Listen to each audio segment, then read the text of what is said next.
Hello बच्चा party, I hope आप सब अच्छे होंगे। एंड आज हम अपना एक नया टॉपिक, अपना एक नया चैप्टर कंप्लीट करने जा रहे हैं।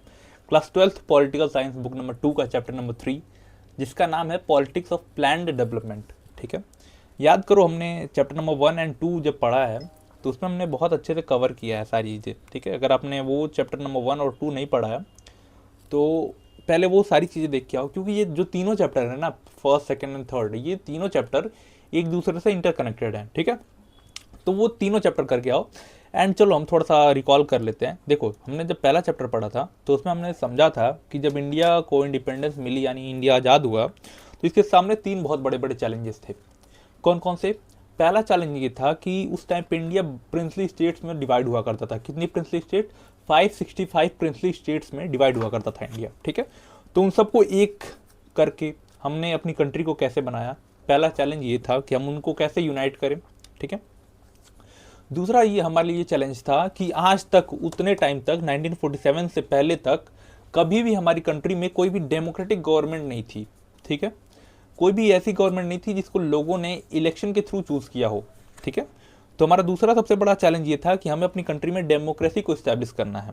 ठीक है, तो डेमोक्रेसी को कैसे हमने इस्टेब्लिश किया वो हमने चैप्टर नंबर 2 में देखा था, जिसमें हमने बात की थी कि इलेक्शन कमीशन इस्टेब्लिश किया गया था। इलेक्शन कमीशन के सामने चैलेंजेस क्या क्या थे। फर्स्ट इलेक्शन जो हमारा कंडक्ट कराया गया था 1951 से 52 के बीच में, वो कैसे कंडक्ट किया था हमने, कौन कौन से मेथड थे इलेक्शन के, ये सारी चीज़ें हमने चैप्टर नंबर 2 में बात की थी। एंड जो तीसरा सबसे बड़ा चैलेंज हमने पढ़ा था वो तीसरा था कि हमें लोगों के वेलबींग के लिए काम करना है, यानी लोगों का जो इकोनॉमिकली वो लोग खराब, बहुत निचले स्तर पे हैं, लोअर लेवल पे हैं, उनको हमने अपलिफ्ट करना है ताकि वो लोग एक अच्छी ज़िंदगी जी पाएँ। ठीक है, तो हमने लोगों की ज़िंदगी कैसे सुधारी, ठीक है, हमने कैसे डेवलपमेंट किया, ठीक है, वही आज के चैप्टर में हम कंप्लीट करेंगे। ठीक है, जिसका नाम, इसी चैप्टर का नाम इसलिए पॉलिटिक्स ऑफ प्लान्ड डेवलपमेंट। हमने प्लानिंग के थ्रू सारी चीज़ें एग्जीक्यूट की हैं, तो उसी हम प्लानिंग को आज समझने वाले हैं, जिसमें हम सबसे बड़ा समझेंगे 5 ईयर प्लान के बारे में। ठीक है, कि 5 ईयर प्लान क्या होता है। ठीक है, तो चलो स्टार्ट करते हैं हमारे चैप्टर। सबसे पहले हम देखेंगे ideas of development. Idea of development की, डेवलपमेंट का मतलब क्या होता है। ठीक है, फिर हम देखेंगे प्लानिंग फॉर डेवलपमेंट की, हमने प्लानिंग कैसे की, ठीक है, हमने क्या क्या एफर्ट डाले। ठीक है, फिर उस एफर्ट का एक आउटकम निकला जिसको हम बोलते हैं 5 ईयर प्लान। 5 ईयर प्लान क्या था? First 5 year plan, second 5 year plan, third 5 year plan, ये सारी चीजें हम देखेंगे। ठीक है, उसके बाद हम कुछ की कंट्रोवर्सीज देखेंगे। की कंट्रोवर्सीज का मतलब क्या होता है कि जब हम 5 ईयर प्लान में जो चीज़ों को, फॉर एग्जांपल हम किसी चीज़ को वैल्यू दे रहे हैं कि हमें इस पे डेवलपमेंट करना है, बट कुछ लोग होंगे कि जो चाहेंगे कि नहीं, इस पे नहीं, किसी और चीज़ पे हमें वो करना चाहिए, फोकस करना चाहिए। ठीक है, तो उसके पीछे कुछ कंट्रोवर्सी निकल के आई, वो उसको हम देखेंगे। एंड फिर हम देखेंगे मेजर आउटकम्स के बारे में। ठीक है, कि हमारा जो ये फर्स्ट 5 ईयर प्लान था, यानी जो हमने प्लानिंग की थी, ठीक है, डेवलपमेंट के लिए, उसके मेजर आउटकम क्या रहा है ये हम देखेंगे। ठीक है, तो आई होप ये जो पूरा हमारा पहला बेस है वो आपका क्लियर होगा। एंड अगर कोई डाउट है आपको तो आप पूछ सकते हो, सिंपली कमेंट सेक्शन खुला हुआ है, कोई इशू नहीं है उसमें। ठीक है, अब चलो स्टार्ट करते हैं।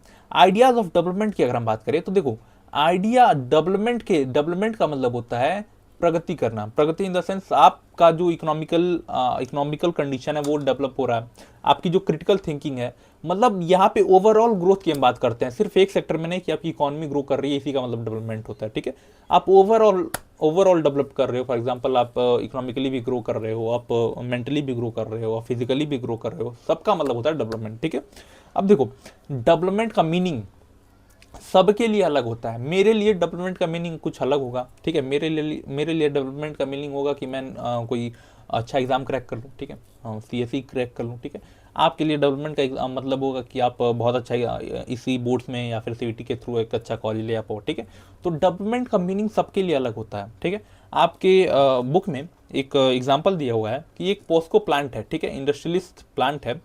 ये लोग क्या करते हैं, ये लोग ना उड़ीसा में एक एरिया है जहाँ पे ये लोग इंडस्ट्री सेटअप करना चाहते हैं। ठीक है, ठीक है, और उस एरिया में क्या रहती है, ट्राइबल सोसाइटी रहती है। ठीक है, क्या रहती है उस एरिया में, ट्राइबल सोसाइटी रहती है। ठीक है, अब देखो, इंडस्ट्रियलिस्ट के लिए वो जो प्लांट है वो लगाना जरूरी है। क्यों? क्योंकि उससे क्या होगा, इनकम जनरेट होगी। ठीक है, उससे इनकम जनरेट होगी, लोगों को रोजगार मिलेगा, एम्प्लॉयमेंट होगा। ठीक है, ट्राइबल सोसाइटी के लिए वो जगह जरूरी इसलिए है कि ये टोटली उस पर डिपेंड है लोग। ठीक है, वहाँ से ये लोगों का घर चलता है, वहाँ से, वहाँ की लकड़ियों से इन लोगों का खाना बनता है, सारी चीज़ें होती हैं। ठीक है, तो यह कभी कभी ऐसा होता है कि जो डेवलपमेंट की मीनिंग होती है, जब सब दोनों के लिए डिफरेंट होता है, तो दोनों में क्या होता है, तकरार होती है, लड़ाई हो सकती है, दोनों के बीच में डिफरेंसेस हो सकते हैं, ठीक है। तो डेवलपमेंट का मतलब, अगर कोई बोले कि यार मेरे लिए ये डेवलपमेंट का मतलब है, तो आप हो सकता है कि उसके लिए वो हो, आपके लिए अलग हो सकता है, ठीक है। तो डेवलपमेंट का कोई एक पर्टिकुलर डेफिनेशन नहीं है, ना कोई एक ऐसा कह सकते हैं कि जो डेवलपमेंट है ये ब्रॉडर टर्म है, ठीक है। समझ में आई बात। अब देखो, अब हमें जब इंडिपेंडेंस मिला 1947 में, ठीक है, कब मिला था, 1947 में हमें इंडिपेंडेंस मिला, ठीक है। तो हमारे सामने उस टाइम पे दो ऑप्शन थे, ठीक है, हमारे सामने दो मॉडल हुआ करते थे उस टाइम पे। पहला जो यूएस का मॉडल था, जो था लिबरल कैपिटलिस्ट मॉडल, क्या है, लिबरल कैपिटलिस्ट मॉडल, ठीक है। एंड दूसरा हमारे पास मॉडल था सोशलिस्ट मॉडल, ठीक है, जो यूएसएसआर का था, ठीक है।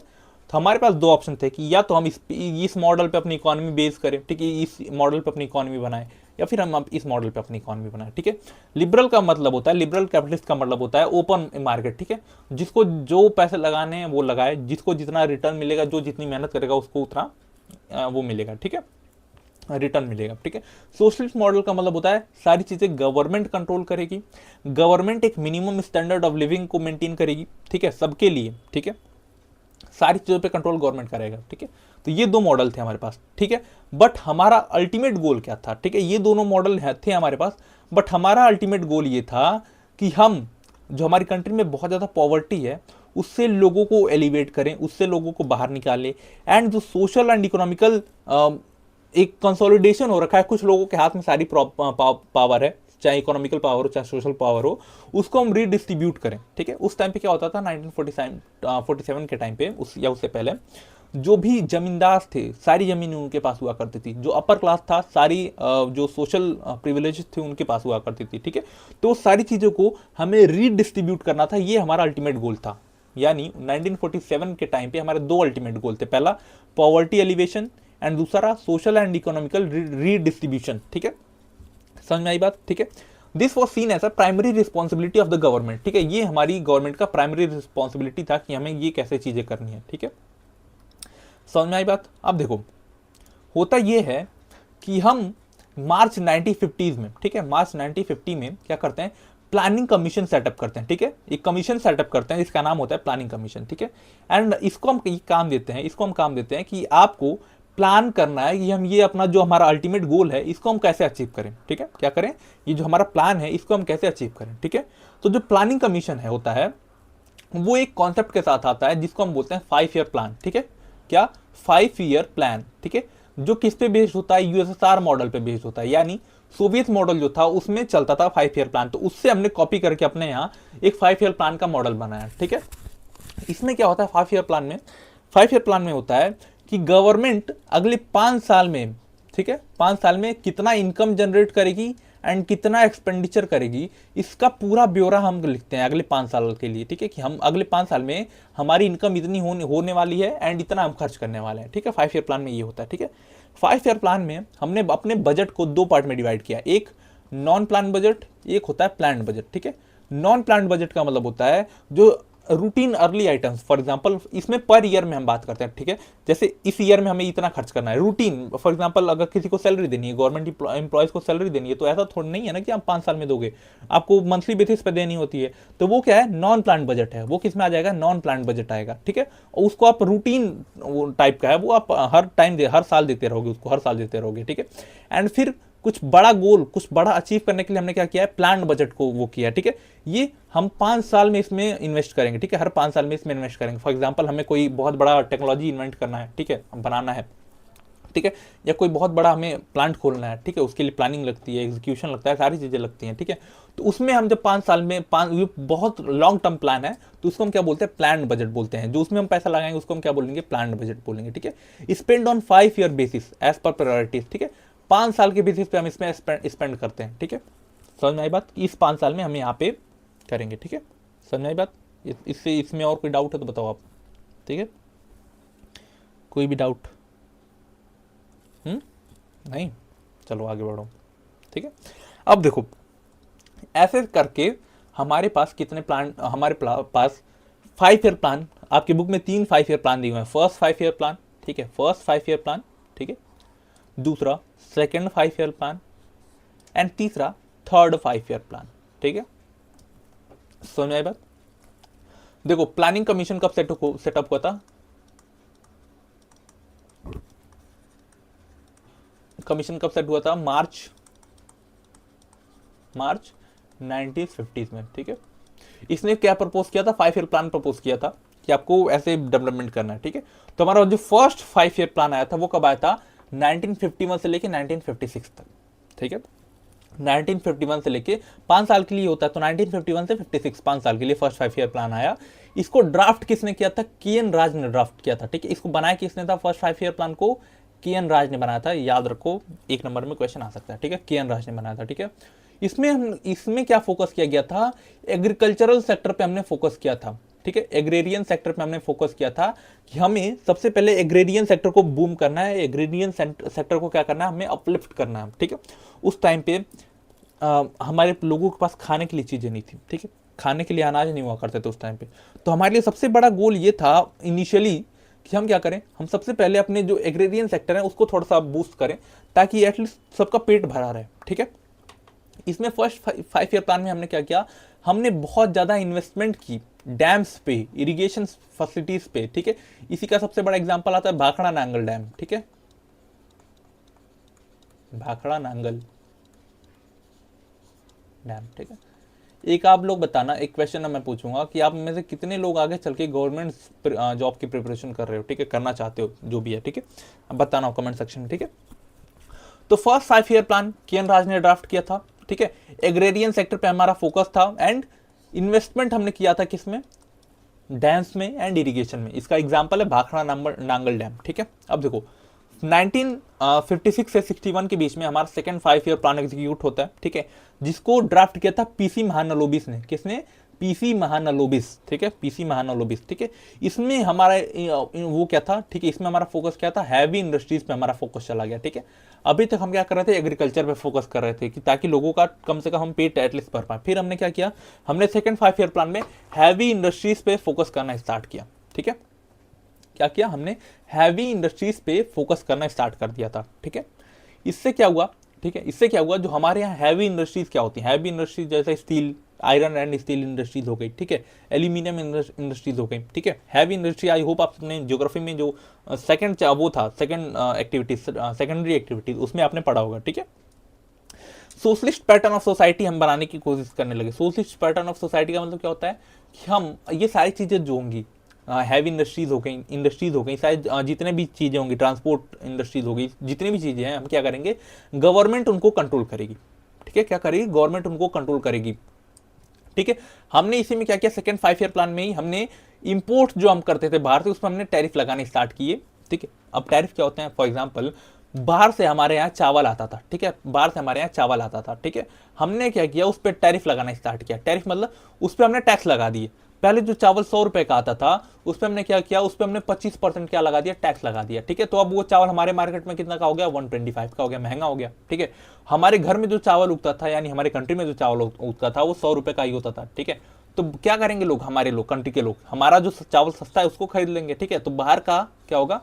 बाहर का जो सामान होगा वो हमारी कंट्री में बिक नहीं पाएंगे। ठीक है, अगर बिकेगा तो 125% वो टैरिफ देने पड़ेंगे। ठीक है, तो इससे क्या होता है? इससे हमारा जो डिपेंडेंसी है फॉरेन गुड्स पे वो कम होने लगता है। ठीक है, तो हमने स्टार्ट कर दिया था, हमने ये जो सेकंड 5 ईयर प्लान है वहीं से स्टार्ट कर दिया था कि हम बाहर की चीज़ों पे टैरिफ लगाना शुरू कर चुके थे, ताकि हम जो अपनी इंडस्ट्रीज हैं उनको हम क्या करें? बचा पाएँ। ठीक है, फिर थर्ड 5 ईयर प्लान आता है 1961 से लेकर 1966 तक।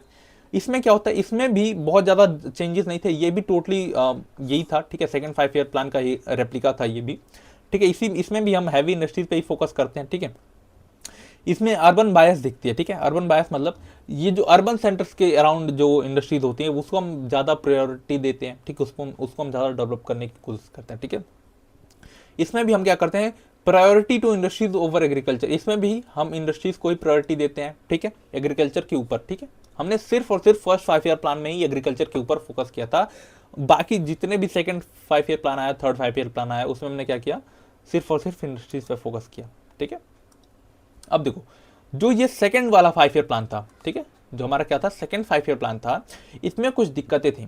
क्या दिक्कतें थी? सेकंड 5 ईयर प्लान में अभी हमने देखा कि हम इंडस्ट्रीज पे फोकस करना शुरू कर चुके थे। तो इसमें पहले दिक्कत ये थी कि हमारे पास उतनी अच्छी टेक्नोलॉजी ही नहीं थी, ठीक है, उतनी अच्छी टेक्नोलॉजी नहीं थी कि हम इंडस्ट्रीज को सेटअप कर पाए, अच्छी अच्छी इंडस्ट्रीज को सेटअप कर पाए, ठीक है। तो हम इसका पहला क्या होगा, टेक्नोलॉजिकली बैकवर्ड, हमारे पास बैकवर्डनेस थी हमारी कंट्री में, ठीक है। फिर दूसरा इससे दिक्कत ये हुई कि जब हमारे पास टेक्नोलॉजी नहीं थी तो हम बाहर से टेक्नोलॉजी खरीदते थे। इसकी वजह से हमारा जो बजट था उस टाइम पे, उसका बहुत बड़ा चंक क्या होता था, उसका बहुत बड़ा चंक हमारी टेक्नोलॉजी को बाहर से खरीदने में चला जाता था, ठीक है। तीसरा हमारे लिए चैलेंज ये था कि जो इंडस्ट्रीज को सेटअप करने के लिए जो बजट हमने एलोकेट किया था वो बहुत कम था जितना कि रिक्वायर्ड होता था, ठीक है। मतलब अगर 1000 करोड़, ठीक है, 1000 करोड़ रिक्वायर्ड होता था तो हम उसमें सिर्फ 600 करोड़ लगाते थे, 600 करोड़ लगाते थे, ठीक है। तो ये जो हम बजट देते थे उसको इंडस्ट्रीज को सेटअप करने के लिए वो कम होता था हमेशा, ठीक है। तो इंडस्ट्रीज को सेटअप करने के लिए हमारे पास इतने सारे दिक्कतें हुआ करते थे, ठीक है। तो सेकंड 5 ईयर प्लान में हमारे पास ये सारी चीज दिक्कतें थी, ठीक है। अब जब आप डिटेल में इसको पढ़ोगे तो आपको पता चलेगा कि इसको हमने कैसे ओवरकम किया, बट अभी तो रिक्वायर्ड नहीं है वो उतना डेप्थ में जाना, ठीक है। इतना लिख के आ जाओगे आपको नंबर मिल जाएंगे, ठीक है। अब देखो की कंट्रोवर्सीज की बात करें, ठीक है। तो अभी जो हमने देखा ना कि यहाँ पे इंडस्ट्रीज को हम प्रायोरिटी देने लगे थे एग्रीकल्चर के ऊपर, तो इसी से कंट्रोवर्सीज निकल के आते हैं कि हमें कुछ लोग होते हैं ना कि क्यों आप कर रहे हो ऐसा, ठीक है। तो सबसे पहले जो कंट्रोवर्सी निकल के आती है वो आती है एग्रीकल्चर वर्सेस इंडस्ट्रीज। कुछ लोग बोलते हैं कि हमें एग्रीकल्चर को प्रायोरिटी देनी चाहिए थी, कुछ लोग बोलते हैं कि हमें इंडस्ट्रीज को प्रायोरिटी देनी चाहिए थी, ठीक है। तो ये हम अगर जो प्रो एग्रीकल्चरलिस्ट थे, जो एग्रीकल्चर को सपोर्ट करते थे, अगर हम उनकी बात सुने तो वो लोग बोलते हैं, उनमें से एक बहुत अच्छे लीडर हैं, लीडर कौन है, जेसी कुमारप्पा, ठीक है, ये एक लीडर थे। इन्होंने एक अल्टरनेट ब्लूप्रिंट प्रपोज किया था जिसमें ये एम्फसाइज करते हैं रूरल इंडस्ट्रियलाइजेशन को।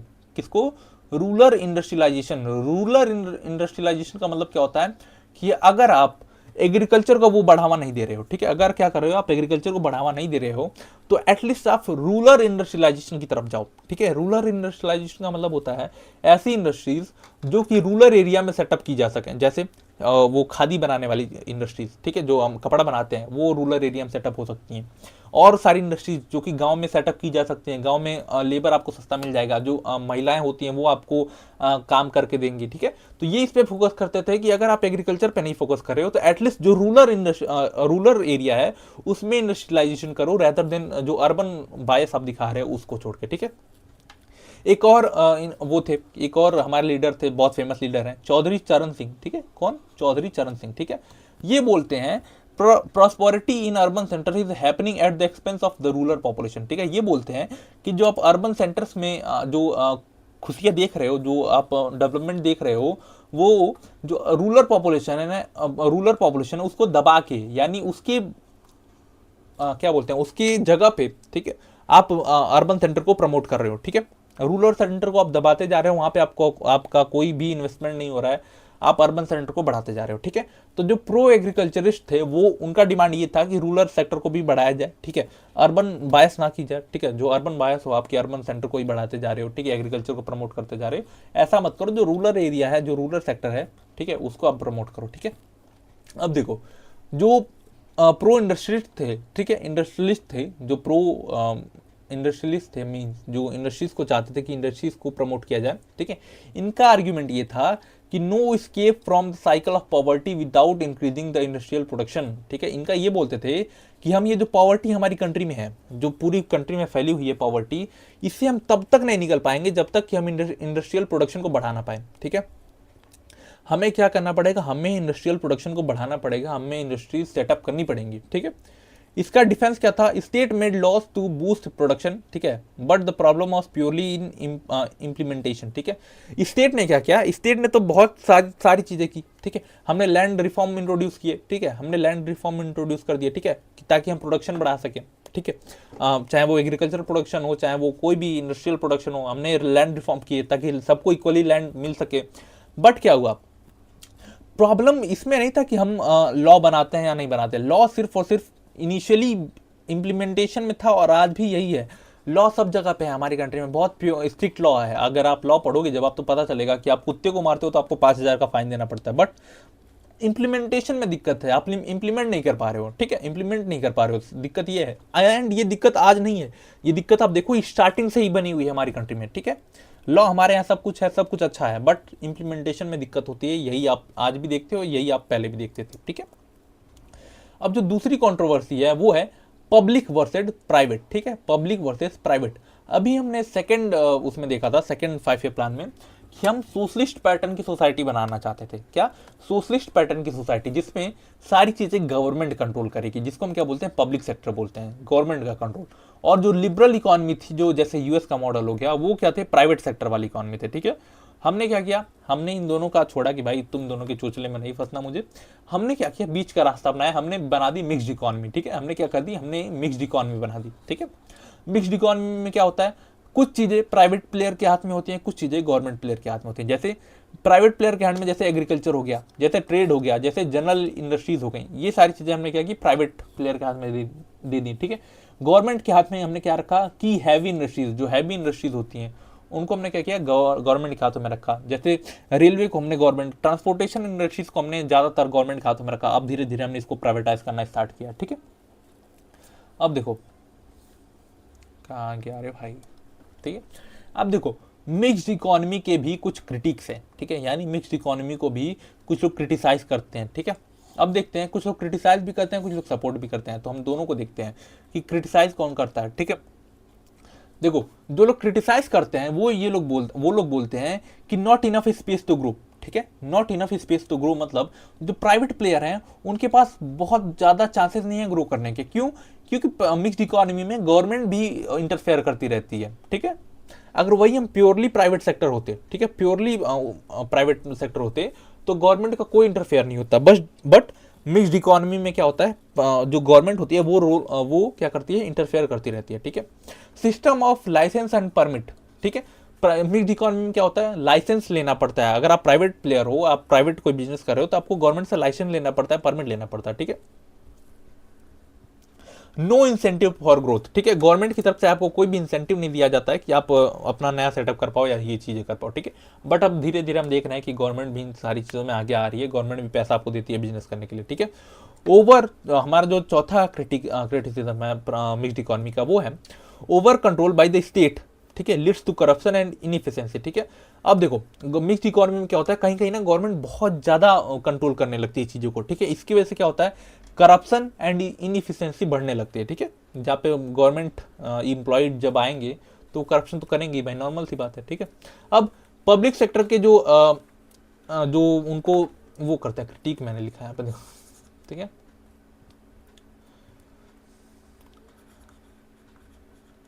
Favour of the public sector, ठीक है। अब देखो government did not spend enough on health care and education, ठीक है। ये सही तो लिखा था मैंने यार, फालतू में गलत करा देते हो आप लोग भाई, ठीक है। ये पब्लिक सेक्टर है, ठीक है। अब पब्लिक सेक्टर वाले ये बोलते हैं, पब्लिक सेक्टर दोनों के लिए दिक्कत है, जो प्राइवेट सेक्टर है उसकी भी कंप्लेन है, जो पब्लिक सेक्टर है वो उसकी भी कंप्लेन है कि गवर्नमेंट हेल्थ केयर और एजुकेशन पे अच्छा पैसा नहीं देती है, ठीक है।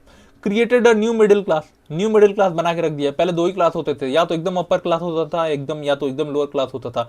अब ये मिक्स्ड इकोनॉमी के मॉडल की वजह से मिडिल क्लास आ गया है, बीच में एक नया जंतु पैदा हो गया है, ठीक है, जो कि ना ऊपर रह पा रहा है ना नीचे रह पा रहा है, ना कोई अच्छी फैसिलिटीज को मिलती है। अगर आदमी बहुत गरीब है तो गवर्नमेंट उसको स्कीम में इंप्लीमेंट करती है, अगर बहुत अमीर है तो उसको कोई जरूरत ही नहीं है। जो बीच वाला है ना, उसको कोई गवर्नमेंट का वो मिल रहा है ना कुछ मिल रहा है, बेचारा बीच में फंसा हुआ है, ठीक है। ये दिक्कत होती है यहाँ पे, ठीक है। अब चलो, अब मेजर आउटकम हम देखने वाले हैं। क्या मेजर आउटकम, ठीक है, कि ये जो हमारा 5 ईयर प्लान था, जो हमने प्लान डेवलपमेंट किया, उसकी वजह से मेजर रिफॉर्म्स कौन कौन से हैं, ठीक है। क्या मेजर रिफॉर्म्स इसकी वजह से कौन कौन से हैं, ठीक है।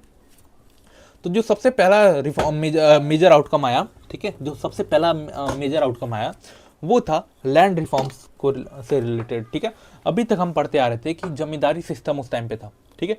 बट जब हमने प्लानिंग कमीशन सेटअप किया तो उस टाइम पे हमने जमींदारी को अबॉलिश कर दिया, ठीक है। एंड जितने भी लैंड थे जमींदार के पास, उनको हमने सबको इक्वली पार्ट में क्या कर दिया, डिवाइड कर दिया, ठीक है।